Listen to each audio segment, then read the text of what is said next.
Acaranya kita hari ini adalah membersihkan ladang dengan memotong tonggak-tonggak dan rumput liar yang susah disemprot.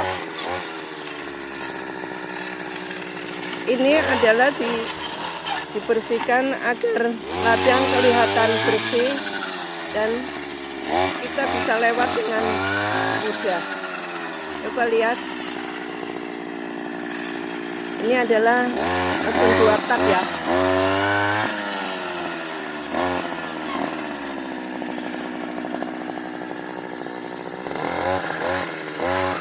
Coba lihat.